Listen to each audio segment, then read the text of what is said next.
తాజా కూరల్లో రాజా ఎవరంటే వంకాయ అనే చెప్పాలండి. ఆహా, ఏమి రుచి అండి!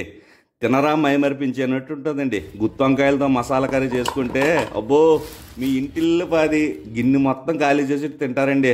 ఏంటి అంత సినిమా ఉందంటారా? సినిమా ఏంటండి, అంతకు మించే. హాయ్ ఫ్రెండ్స్, నేను మీ Murali. Welcome to M square channel. అందరూ బాగున్నారా? నేను ఒక అరకిలో చిన్న వంకాయలు తీసుకొని వాటిని వీడియోలో చూపించిన విధంగా కట్ చేసుకొని ఉప్పు కలిపి నీళ్ళలో వేసుకున్నానండి.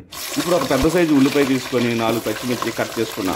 ఒక కళాయిలో వంకాయలు వేయించడానికి సరిపడే ఆయిల్ వేసుకొని వంకాయలు బాగా వేగించి తీసి పక్కన పెట్టుకొని అదే ఆయిల్లో కోసి పెట్టుకుని ఉల్లిపాయ ముక్కలు పచ్చిమిర్చి ముక్కలు వేసి వేగించుకున్నాను.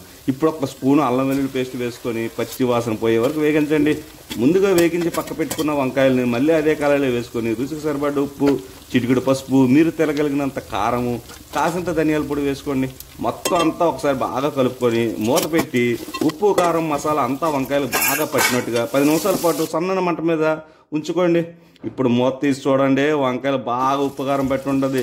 ఇప్పుడు నేను ముందుగా రెడీ చేసుకున్న మసాలా గ్రేవీని కావాల్సినంత వేసుకొని, ఏమండోయ్ ఈ మసాలా గ్రేవీని నేను ముందుగానే రెడీ చేసుకున్నా. ఇది మల్టీపర్పస్ గ్రేవీ అండి. ఈ ఒక్క గ్రేవీతో వెజ్, నాన్ వెజ్ కూరలు రెడీ చేసుకోవచ్చు. చాలా సింపుల్గా, ఎంతో రుచిగా. ఎలా రెడీ చేసుకోవాలో కావాలంటే కింద డిస్క్రిప్షన్లో లింక్ ఇస్తాను, చూసి చేసుకోండి.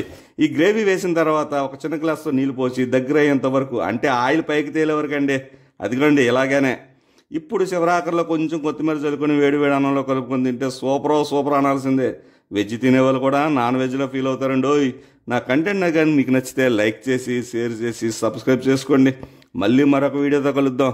బాయ్, ఉంటా మరి.